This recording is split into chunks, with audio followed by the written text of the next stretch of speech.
আওয়ামী লীগ ক্ষমতাচ্যুত হওয়ার ৯ মাস পর কিভাবে তাদের মনোনীত সাবেক রাষ্ট্রপতি আব্দুল হামিদ দেশ ত্যাগ করতে পারলেন তা নিয়ে এবার প্রশ্ন উঠেছে।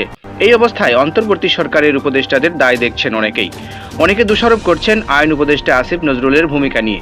কেউ কেউ এটাও বলছেন এতদিনে ফ্যাসিস্ট আওয়ামী লীগ নিষিদ্ধ না হওয়ার পেছনে সবচেয়ে বড় ভূমিকা তার। যা নিয়েই এবার নিজের বক্তব্য খোলাসা করেছেন তিনি।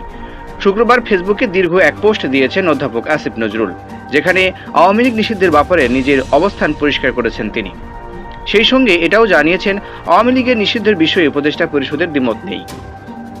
সামাজিক যোগাযোগ মাধ্যমকে আব্দুল হামিদের ঘটনায় আইন উপদেষ্টাকে দায়ী করা নিয়ে আসিফ বলেন, আমার বিরুদ্ধে কিছু মানুষ জঘন্য মিথ্যাচার ও আক্রমণাত্মক বক্তব্য সামাজিক যোগাযোগ মাধ্যমে প্রচার করছে।